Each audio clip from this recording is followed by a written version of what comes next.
Hello friends, welcome back to V star education YouTube channel. And दोस्तों, आज के इस लेक्चर में बात करेंगे एचपीएलसी क्रोमेटोग्राफी के ऊपर। देखो भाई साहब, इंडस्ट्री के अंदर सबसे ज्यादा क्रोमेटोग्राफी अगर कोई सी यूज होती है तो वो है आपकी एचपीएलसी क्रोमेटोग्राफी। ऐसा क्यों? क्योंकि जो यहाँ पर आपको रिजल्ट मिलता है वो आप क्वालिटेटिव एंड क्वांटिटेटिव, याद रखो, क्वालिटेटिव एंड क्वांटिटेटिव, यानी कि किसी सैंपल के अंदर आपका जो डिजायर सैंपल है वो कितनी अमाउंट में प्रेजेंट है एंड उसकी क्वालिटी क्या है, उसकी प्योरिटी कितनी है, वो भी आप इस एचपीएलसी के थ्रू चेक कर सकते हो। ठीक है, तो इसलिए आपका जो फार्मा इंडस्ट्री रहती है उनमें काफी ज्यादा आपकी ड्रग्स की एनालिसिस के लिए एचपीएलसी का यूज किया जाता है। तो हम इसी के अंदर देखेंगे कि आपका किस प्रकार से इसका प्रिंसिपल होता है, किस प्रकार से इसका वर्किंग फॉर्म होती है, जो रिजल्ट आता है ग्राफ के रूप में आप उसको कैसे एनालाइज कर सकते हो, काफी कुछ इसमें हम देखने वाले हैं। तो चलिए आइए स्टार्ट करते हैं HPLC chromatography. One more thing guys, मैं आपको सारी की सारी क्रोमेटोग्राफी पहले ही पढ़ा चुका हूं, जिसमें मैंने आपको adsorption chromatography, paper chromatography, thin layer chromatography, partition chromatography, affinity chromatography, size exclusion chromatography, ion exchange chromatography और ना जाने कितने प्रकार की क्रोमेटोग्राफी मैंने आपको करवा दी है। ठीक है, तो क्रोमेटोग्राफी का ये आपका लास्ट लेक्चर है। आई होप गाइज आपने पिछले लेक्चर देखे होंगे, अगर नहीं भी देखे तो भी कोई बात नहीं। चलिए आइए स्टार्ट करते हैं एचपीएलसी क्रोमेटोग्राफी से। तो सबसे पहले क्रोमेटोग्राफी का मतलब समझो कि क्रोमेटोग्राफी का मतलब क्या होता है। भाई साहब, क्रोमेटोग्राफी का मतलब होता है कि अगर आपके पास कोई मिक्सचर सैंपल है, यानी कि एक ऐसा सैंपल है जिसमें आपके मल्टीपल मल्टीपल यहाँ पर कंपोनेंट प्रेजेंट है। कंपोनेंट की बात करूं, अगर केमिकल की बात करूं तो डिफरेंट डिफरेंट टाइप के केमिकल्स हो सकते हैं, लेकिन अगर बायोलॉजिकल बात करूं तो यहाँ पर आपकी प्रोटीन्स हो सकती हैं, डीएनए हो सकते हैं, आरएनए हो सकते हैं, यानी कि डिफरेंट डिफरेंट टाइप के आपके जो है कंपोनेंट प्रेजेंट है। अब तो यहाँ पर क्या होता है कि अगर हमको इस मिक्सचर ऑफ सैंपल में से अपने डिजायर सैंपल को सेपरेट करना हो, प्यूरिफाइड करना हो, तो उसके लिए हम क्रोमेटोग्राफी टेक्निक्स का यूज करते हैं। ठीक है ना। इसके बाद यहाँ पर हम पढ़ रहे हैं आपका एचपीएलसी क्रोमेटोग्राफी। तो गाइज मैंने आपको बताया था कि जो आपकी क्रोमेटोग्राफी होती है वो काफी सारे टाइप्स की होती है। तो जो आपकी एचपीएलसी क्रोमेटोग्राफी होती है ये एक लिक्विड क्रोमेटोग्राफी है। ये कैसी है? एक प्रकार की लिक्विड क्रोमेटोग्राफी है। अब इसको आपका लिक्विड क्रोमेटोग्राफी क्यों बोलते हैं? तो गाइज मैंने आपको बताया था कि क्रोमेटोग्राफी आपकी कोई सी भी हो, क्रोमेटोग्राफी आपकी कोई सी भी हो, उसमें दो फेज पाई जाती है। एक होती है आपकी स्टेशनरी फेज, दूसरी होती है गाइज आपकी मोबाइल फेज। दूसरी कौन सी होती है? आपकी मोबाइल फेज। अब यहाँ पर क्या होता है, जो मोबाइल फेज होती है, जो आपकी मोबाइल फेज होती है वो हमेशा यहाँ पर आपकी लिक्विड होने वाली है। ठीक है ना, वो यहाँ पर आपकी क्या होने वाली है? लिक्विड ही होने वाली है। और इसके बाद इसीलिए इसको बोला गया है यहाँ पर एलसी, यानी कि एलसी लिक्विड क्रोमेटोग्राफी। अब यहाँ पर हाई परफॉर्मेंस का क्या मतलब है? तो जो यहाँ पर आपको रिजल्ट मिलता है, जो यहाँ पर आपको रिजल्ट मिलता है उसमें आपको बहुत ज्यादा रिजोल्यूशन मिलेगा। ठीक है ना। रिजोल्यूशन का मतलब क्या है कि distinguish between two point and we can say two molecules. यानी कि मान लो आपके कोई दो सैंपल रखे हुए थे, बट सैंपल का जो अमाउंट था बहुत ज्यादा माइनर अमाउंट में था, फिर भी आप क्या काम कर रहे हो, इन दोनों के बीच में आप कंपेयर कर ले रहे हो कि आपका ये कौन सा मॉलिक्यूल है एंड ये कौन सा मॉलिक्यूल है। यानी कि यहाँ पर आपको बहुत ज्यादा रिजोल्यूशन मिल रहा है, इसलिए इसको बोला गया है हाई परफॉर्मेंस। High performance. अब आपको पता चला कि इसका नाम कैसे पड़ा। यहाँ पर ये एक प्रकार की लिक्विड क्रोमेटोग्राफी है, रिजोल्यूशन हाई मिलता है, जिसके कारण यहाँ पर इसका नाम पड़ा हाई परफॉर्मेंस लिक्विड क्रोमेटोग्राफी। दूसरा इसका एक नाम और है जिसको बोला गया है हाई प्रेशर लिक्विड क्रोमेटोग्राफी। अब इसका नाम हाई प्रेशर लिक्विड क्रोमेटोग्राफी कैसे पड़ा, तो वो चीज भी देखने की कोशिश करो। देखो भाई साहब, यहाँ पर जो आपकी स्टेशनरी फेज यूज होती है, स्टेशनरी फेज यहाँ पर आपकी सॉलिड भी हो सकती है, मोस्टली आपकी सॉलिड होती है, लेकिन आपकी लिक्विड फेज भी हो सकती है। ठीक है ना, लिक्विड फेज भी आपकी हो सकती है। क्योंकि यहाँ पर क्या होता है, जो सैंपल का इंट्रक्शन होता है, जो सैंपल का इंट्रक्शन एंड स्टेशनरी फेज का इंट्रक्शन होता है, पार्टीशन आप क्रोमेटोग्राफी भी यहाँ पर यूज कर सकते हो, एडजॉर्प्शन क्रोमेटोग्राफी का प्रिंसिपल भी आप यहाँ पर यूज कर सकते हो। ठीक है ना। आपने सुना है ना वन मैन आर्मी, तो यहाँ पर आपने जितनी भी क्रोमेटोग्राफी पीछे पड़ी हुई है, यहाँ पर आपका जो है हर प्रकार से आप जो है अपने सैंपल को यहाँ पर क्वांटिटेटिवली एंड क्वालिटेटिवली यहाँ पर आपका जो है अपना रिजल्ट ले सकते हो। तो यहाँ पर क्या होता है, अगर यहाँ पर सॉलिड फेज में, यानी कि जो आपकी स्टेशनरी फेज है, वहां पर हम सॉलिड का यूज कर रहे हैं। सॉलिड में हम क्या यूज कर रहे हैं स्पेसिफिकली? हम यहाँ पर सिलिका जेल का यूज करते हैं। यहाँ पर हम आपका सिलिका का यूज करते हैं। ठीक है ना। तो देखो भाई साहब, वैसे तो ये आपकी दो टाइप्स की होती है, अभी आगे बताऊंगा। तो यहाँ पर अगर हम सॉलिड का यूज कर रहे हैं स्टेशनरी फेज में, तो यहाँ पर आपका क्या होता है, हम जो सॉलिड है, सॉलिड हमारा सिलिका है। ठीक है ना, सॉलिड हमारा सिलिका है। सिलिका एक पोलर पोलर कंपाउंड है। सिलिका कैसा है? एक पोलर कंपाउंड है आपका। अभी तक आपकी बात इतनी समझ में आई। अब सिलिका क्या होता है कि सिलिका के अंदर मान लो हमने यहाँ पर एज ए सिलिका यहाँ पर ले रहे हैं। अब ये जो सिलिका है, सिलिका में यहाँ पर आप देख रहे होंगे तो बीच में जो गैप है, बीच में जो इस स्टेशनरी फेज के गैप है वो बहुत ही ज्यादा माइन्यूट अमाउंट में है, माइन्यूट अमाउंट में आपका गैप है। तो यहाँ पर हम क्या काम करते हैं, जैसे ही हम इस स्टेशनरी फेज में अपना सैंपल को लोड करते हैं, जैसे ही हम आपका सैंपल को लोड करते हैं, हमको क्या करना पड़ता है, अपने सैंपल को प्रेशराइज करना पड़ता है, अपने सैंपल को पुश करना पड़ता है, जिससे क्या हो हमारा सैंपल आगे बढ़ सके। ठीक है ना। तो यहाँ पर हम हाई प्रेशर क्रिएट करते हैं स्टेशनरी फेज में, यहाँ पर इसलिए इसको बोला गया है हाई प्रेशर लिक्विड क्रोमेटोग्राफी। अब देखेंगे कि किस प्रकार से ये काम करता है, किस प्रकार से इसका प्रिंसिपल वगैरह है, तो वो सारी चीज देखने वाले हैं। यानी कि जो आपकी HPLC क्रोमेटोग्राफी है वो आपको कैसा रिजल्ट देती है, क्वालिटेटिव यानी कि कितनी प्योरिटी है, एंड क्वांटिटेटिव यानी कि कितनी अमाउंट में आपका डिजायर सैंपल है। ठीक है ना। तो चलिए आइए स्टार्ट करते हैं। आपका क्या होता है HPLC, high performance liquid chromatography is a column chromatography. ये आपकी एक प्रकार की कॉलम क्रोमेटोग्राफी होती है, क्योंकि इसमें आपका एक कॉलम का यूज करते हैं। ठीक है ना, एक कॉलम का यूज करते हैं जिसकी जो डायामीटर होता है वो mm में होता है। इतनी बात याद रख लेना। ठीक है ना। आपने पिपेट देखा होगा ना, तो सेम जो पिपेट होता है ना, आप उस पिपेट को एक कॉलम ले सकते हो। अभी मैं आपको दिखाऊंगा आगे किस किस प्रकार से आपका यहाँ पर कॉलम बना हुआ रहता है। It is a liquid chromatography, ये आपकी लिक्विड क्रोमेटोग्राफी टेक्निक्स होती है, क्योंकि इसमें जो मोबाइल फेज होता है वो आपका लिक्विड होता है, वो आपका लिक्विड होता है। Instead of a solvent mobile phase being allowed to drip through a column under gravity. यहाँ पर क्या होता है कि जो नॉर्मल फेज होता है, नॉर्मल फेज में आपका ग्रेविटी आपका जो है काम करती है, यानी कि जो सॉल्वेंट है, सॉल्वेंट आपका हम डाल देते थे स्टेशनरी फेज में, एंड वो ग्रेविटेशनल फोर्स के थ्रू आपका जो है बाहर निकल आता था। लेकिन यहाँ पर क्या काम कर रहे हैं हम, it is force through the under high pressure. यहाँ पर जो सॉल्वेंट है, सॉल्वेंट को हम अंडर प्रेशर यानी कि आपका जो है प्रेशर के साथ जो है गुजारेंगे स्टेशनरी फेज से, इसलिए इसको यहाँ पर इसका नाम बोला गया है high pressure liquid chromatography. It yield high performance and high speed compared with a traditional column chromatography because the mobile phase is pumped with a high pressure. The stationary phase may be solid or liquid. जो आपकी stationary phase है वो आपकी solid भी हो सकती है and liquid भी हो सकती है। The HPLC can function in several chromatographic mode. Adsorption, अगर आपकी एडजॉर्प्शन मोड में काम कर रहा है तब आपकी जो स्टेशनरी फेज है वो सॉलिड होगी, एंड पार्टीशन के बेस पे कर रहा है तो आपकी जो सॉलिड फेज है वो आपकी एक लिक्विड क्रोमेटोग्राफी होगी। अगर आयन एक्सचेंज के बेस पे कर रहा है तो वेरी ऑब्वियसली यहाँ पर आपका चार्ज के बेस पे सेपरेशन होगा, एंड अगर साइज एक्सक्लूजन तो यहाँ पर आपका साइज देखा जाएगा, ज्योमेट्री देखी जाएगी आपके मॉलिक्यूल्स की, कि ज्योमेट्री क्या है आपके मॉलिक्यूल्स की। यानी कि HPLC वर्क कर सकता है आपका जो है डिफरेंट मोड से। ये आपका जो है एडजॉर्प्शन हो, पार्टीशन हो, आयन एक्सचेंज हो, साइज एक्सक्लूजन हो, सारे के सारे मोड में ये आपका काम कर सकता है। ठीक है ना।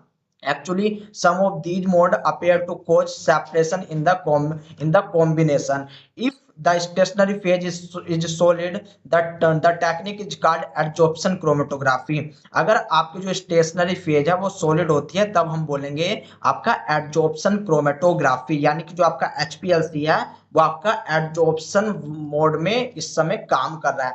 एडजॉर्प्शन क्या होता है कि मान लो कोई आपका यहाँ पर हमने एडजॉर्बेंट दिया, जैसे चुंबक होती है ना, चुंबक से लोहा चिपक जाता है, तो जो चुंबक है, जो आपका मैग्नेट है, वो एज ए एडजॉर्बेंट काम करता है, और जो लोहा है वो आपका किस प्रकार से काम करेगा, सैंपल की तरह काम करेगा, जो कि अढेर होगा, जो कि आपका चिपकेगा।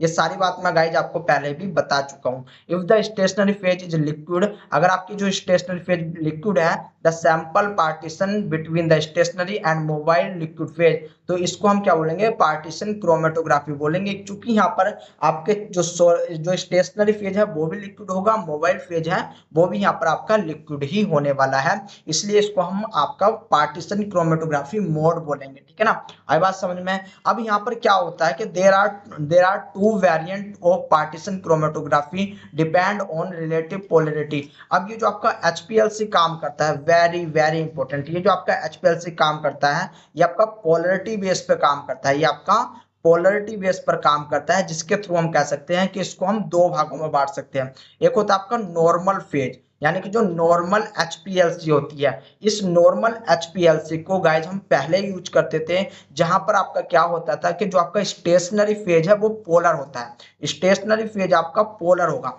अब ये पोलर क्या बला होती है, पोलर उस केमिकल या फिर उस मॉलिक्यूल को बोलते हैं जिसके ऊपर आपका कोई सा भी चार्ज प्रेजेंट हो, या तो पॉजिटिव या फिर आपका निगेटिव चार्ज प्रेजेंट हो, जिसका नेचर आपका हाइड्रोफिलिक हो, जिसका नेचर कैसा हो, जिसका नेचर आपका हाइड्रोफिलिक नेचर का हो, तो उसको बोलते हैं पोलर मॉलिक्यूल। तो यहाँ पर जो आपका स्टेशनरी फेज होता है नॉर्मल फेज में, वो याद रख लेना पोलर होता है। जबकि जो मोबाइल फेज है, मोबाइल फेज में क्या होगा, आपका नॉन पोलर आपका नेचर होने वाला है। इस नॉन पोलर पे कोई भी किसी भी प्रकार का चार्ज नहीं होता, इसको हम हाइड्रोफोबिक भी बोल देते हैं, ठीक है ना, याद रख लेना, ये आपका हाइड्रोफोबिक भी होता है। तो ये टेक्निक्स यानी कि नॉर्मल फेज HPLC क्रोमेटोग्राफी आपकी पहले यूज की जाती थी। अब इस समय आपकी क्या यूज की जाती है, रिवर्स फेज क्रोमेटोग्राफी या फिर रिवर्स HPLC क्रोमेटोग्राफी का यूज होता है, जहां पर जो आपकी स्टेशनरी फेज होती है वो आपकी नॉन पोलर होती है, एंड जो मोबाइल फेज होती है गाइज वो आपकी पोलर नेचर की होती है, ठीक है ना।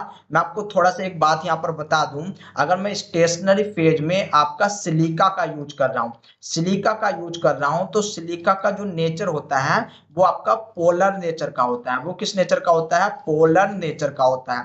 तो यहाँ पर अगर मुझको नॉर्मल फेज क्रोमेटोग्राफी करनी होगी तो मैं सिलिका का यूज करूंगा, लेकिन अगर मुझको रिवर्स फेज क्रोमेटोग्राफी करनी है तो अगर मैं इस सिलिका के अंदर ही, इस सिलिका में ही कार्बन को ऐड कर दूं, कार्बन को ऐड करता चला जाऊं, एक लॉन्ग कार्बन चेन दे दूं, तो वो आपकी हाइड्रोफोबिक नेचर की हो जाएगी। स्पेसिफिकली कार्बन 80, यानी कि आपकी जो है कार्बन की मैंने अगर 80 चेन दे दी तो आपकी जो है वो सिलिका आपकी हाइड्रोफोबिक बन जाएगी, यानी कि नॉन पोलर में आ जाएगी। तो याद रख लेना सिलिका 80, सिलिका 18 ये आपकी जो है रिवर्स फेज में काम में आती है, चूंकि ये आपकी कैसी है, नॉन पोलर है, चूंकि आपकी नॉन पोलर है। एंड जो रिवर्स फेज है यहाँ पर हम स्टेशनरी फेज में आपका नॉन पोलर को ही यूज कर रहे थे, ठीक है ना।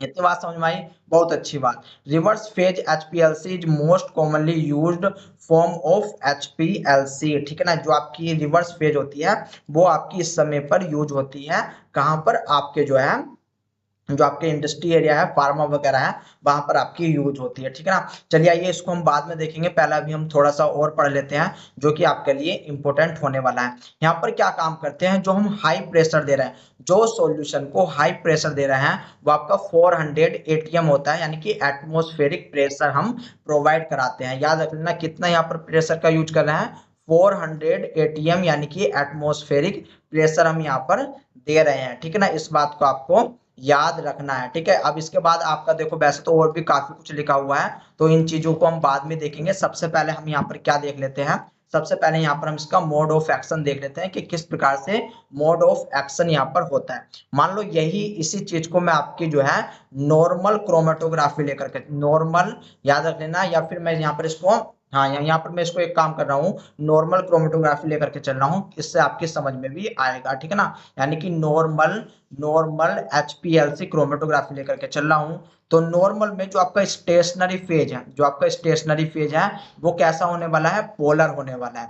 अगर पोलर होने वाला है तो हम किस चीज का यूज करेंगे, सिलिका का हम यहाँ पर यूज करने वाले हैं, सिलिका यहाँ पर हम यूज करेंगे। अब एक बात और यहाँ पर देखो, अगर स्टेशनरी फेज में पोलर यूज हो रहा है तो जो यहाँ पर मोबाइल फेज होगा, जो यहाँ पर मोबाइल फेज होगा उसमें हमको अपना नॉन पोलर यूज करना पड़ेगा, नॉन पोलर यानी कि हाइड्रोफोबिक हमें यूज करना पड़ेगा, ठीक है। तो यहाँ पर क्या होता है कि ये आपका जो है कॉलम होता है, मान लो ये आपका कोई कॉलम है जो कि यहाँ पर काम करता है एज ए स्टेशनरी फेज। अब इसके अंदर मान लो हमने जो है आपके यहाँ पर क्या भर दिए, यहाँ पर हमने जो है आपके सिलिका भर दी, चूंकि हम किसका यूज कर रहे हैं, आपका नॉर्मल HPLC का यूज कर रहे हैं, तो सिलिका हमने यहाँ पर भर दी। अब सिलिका भरेंगे तो सबसे पहले इससे क्या लगा हुआ होगा, इससे आपका एक लगा हुआ होगा बफर सिस्टम, ठीक है ना। आपका बफर सिस्टम लगा हुआ रहेगा जो कि आपको एज ए मोबाइल फेज काम करवाएगा। अब यहाँ पर देखो, अगर ऊपर हमने सिलिका भरी है तो ये जो आपका बफर रहेगा ये आपका हाइड्रोफोबिक नेचर का होगा। कैसा होगा, हाइड्रोफोबिक। हाइड्रोफोबिक का मतलब क्या होता है, हाइड्रो मतलब वाटर एंड फोबिक मतलब फियर, वाटर से डरने वाला, ठीक है ना। तो यहाँ पर क्या काम होगा, सबसे पहले हम क्या काम करेंगे, बफर को आपका जो है पास कराएंगे इस कॉलम से, सबसे पहला काम, ठीक है ना, सबसे पहला काम। तो आपको जो है ग्राफ में यहाँ पर बनाता हुआ चल रहा हूँ, आपको एक स्ट्रेट लाइन बेस लाइन यहाँ पर चमकेगी जब हम आपका नॉर्मल कंडीशन में एक आपका जो है बफर आपका जो है प्रोवाइड करवा रहे हैं या फिर आपका पास करवा रहे हैं कॉलम से, ठीक है। उसके बाद हम क्या काम करेंगे, दूसरा काम हम ये करेंगे कि हम भाई साहब अपना सैंपल, याद रख लो, हम अपना क्या काम करेंगे, सैंपल जो है प्रोवाइड कराएंगे। तो यहीं पर आपका जो है एक सैंपल, आपका जो है सैंपल यहाँ पर लोडर लगा हुआ रहता है, यहाँ पर आपका क्या लगा रहता है, सैंपल लोडर लगा हुआ रहता है। And one more thing guys, जो यहाँ पर हम ये मोबाइल फेज यूज करवा रहे हैं, इसमें हमें बहुत ज्यादा सावधानी रखनी पड़ती है, हमें देखना पड़ता है कोई आपका बबल्स तो नहीं फॉर्म हो रहा, ठीक है ना, यानी कि आपका कोई बबल्स तो नहीं जा रहा। तो यहाँ पर बबल्स को कम करने के लिए, बबल्स को हटाने के लिए आपके अलग अलग प्रकार के यहाँ पर जो है डिटेक्टर लगे हुए रहते हैं जो कि आपका बबल्स को हटाते हैं, ठीक है ना। इसके बाद यहाँ पर क्या हुआ वो चीज देखने की कोशिश करो कि मान लो सबसे पहले हमने आपका मोबाइल फेज को जो है रन करवाया, बफर को रन करवाया, जिससे कि हमको एक बेस लाइन मिली।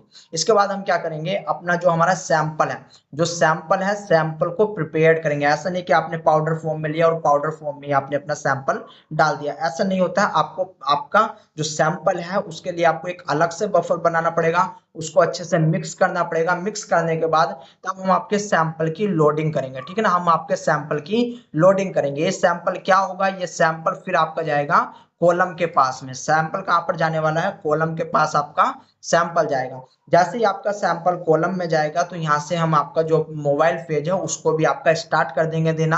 आपका एक्चुअल में ये सारा का सारा आपका कैसा होता है, आपका मशीनों के द्वारा होता है, मैन्युअल कुछ भी नहीं होता। मशीन में हम सेट कर देते हैं, सैंपल डाल देते हैं और हम जो है सारा का सारी चीज वहां पर आपका जो है सेट कर देते हैं, ठीक है ना। तो यहाँ पर क्या हुआ, जैसे ही हमारा जो है सबसे पहले सैंपल गया, सैंपल जाने के बाद मोबाइल फेज जाएगा। अब यहाँ पर जो आपका कॉलम है, ये जो कॉलम है, अब यहाँ पर आपका बहुत ज्यादा इंपॉर्टेंट, आपको बहुत सारी चीजें देखनी है। यहाँ पर क्या है, अगर आप कॉलम के अंदर जो है, अगर जो आपकी स्टेशनरी फेज पोलर है और आपका जो मोबाइल फेज है ये आपका हाइड्रोफोबिक यानी कि नॉन पोलर है, ये कैसा आपका नॉन पोलर है। तो आपको यहाँ पर क्या होगा, ये जो आपका मोबाइल फेज है, ये मोबाइल फेज लिक्विड के अंदर, इस लिक्विड के अंदर जितने भी आपके हाइड्रोफोबिक या फिर नॉन पोलर कंपाउंड होंगे, सबसे पहले उनको ये इल्यूट आउट कर देगा, यानी कि बाहर निकालेगा।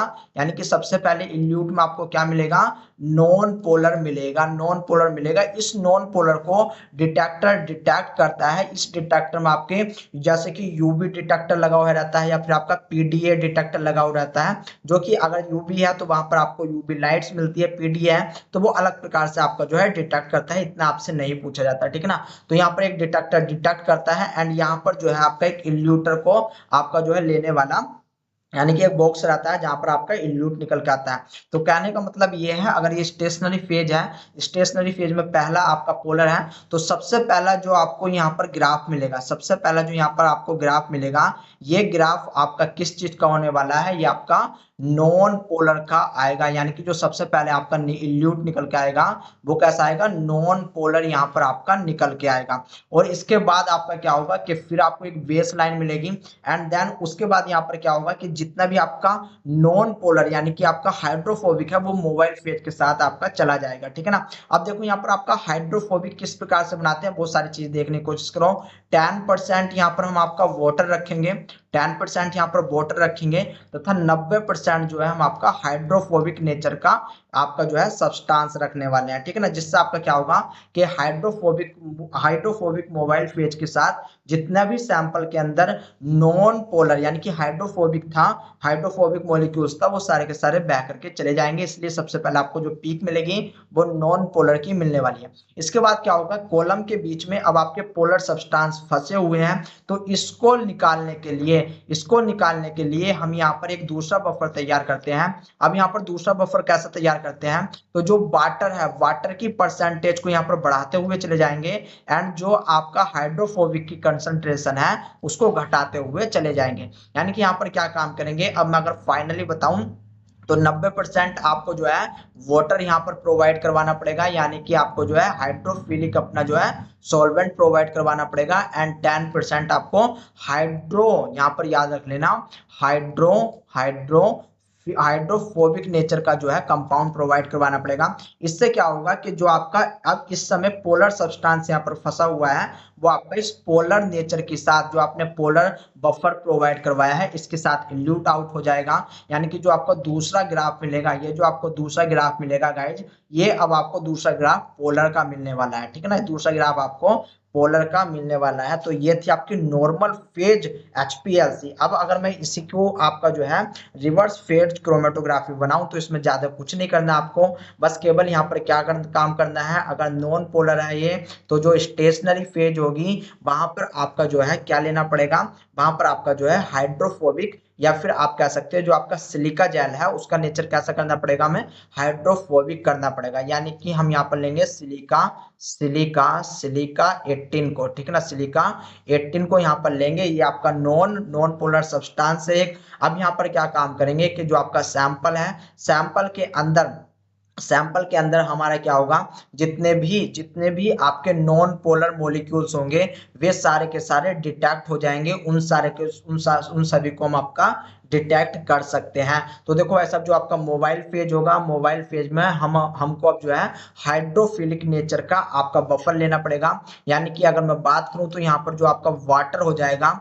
वाटर आपका जो है मैं यहाँ पर चेंज कर दूंगा, वाटर मान लो यहाँ पर मैंने 19% कर दिया। एंड आपका जो यहाँ पर जो ऑर्गेनिक सॉल्वेंट है यानी कि जो आपका हाइड्रोफोबिक नेचर का हाइड्रोफोबिक हाइड्रोफोबिक हाइड्रोफोबिक सॉल्वेंट है वो 10% है, ठीक है ना। तो यहाँ पर ये किस प्रकार का बन गया, एक प्रकार से हाइड्रोफिलिक नेचर का बफर आपका बन चुका है। तो सबसे पहला वही होगा कि आपका सबसे पहले जो है हम आपके बफर को जो है आपका कॉलम से पास कराएंगे। उससे क्या होगा कि आपको एक बेस लाइन मिलेगी, इसको बोलते हैं गाइज बेस लाइन। इसके बाद दूसरे नंबर पे है कि हम यहाँ पर क्या काम करेंगे, आपके सैंपल को लोड कराएंगे स्टेशनरी फेज में। स्टेशनरी फेज में जैसे ही लोड करवाएंगे फिर उसके बाद हम आपका बफर देंगे, इस बफर में आपका कोई भी बबल्स ना हो। एंड ये बफर आपको जो देना पड़ेगा वो प्रेशर के साथ देना पड़ेगा, ठीक है ना, प्रेशर के साथ देना पड़ेगा। जिससे क्या होगा कि यहाँ पर जितने भी हाइड्रोफिलिक, याद रख लेना, अब सबसे पहले जो आपको पीक मिलेगी, सबसे पहले जो पीक मिलेगी वो आपको हाइड्रोफिलिक नेचर की मिलेगी, यानी कि पोलर नेचर की आपको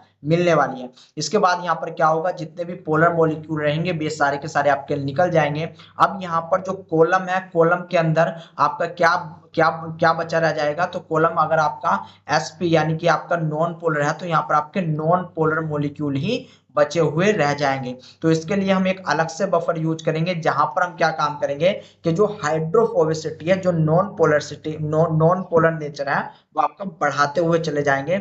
जिससे हमें क्या होगा कि हमको जो हमारा कॉलम के अंदर सैंपल फंसा हुआ था वो हमारा इल्यूट आउट होगा, यानी कि बाहर निकलेगा। यानी कि अब जो हमें सेकंड पीक मिलेगी, ये सेकंड पीक हमें किसकी मिलेगी, अपने जो हमारा डिजायर्ड सैंपल था उसकी हमें पीक मिलने वाली है, ठीक है ना। यानी कि जो आपके सिलिका के अंदर, यानी कि सिलिका 80 के अंदर जो फंसा हुआ था सैंपल उसकी पीक हमको मिलने वाली है। आई बात समझ में। तो ये था आपका रिवर्स, याद रख लेना, ये था आपका रिवर्स फेज एचपीएलसी क्रोमेटोग्राफी, ठीक है ना।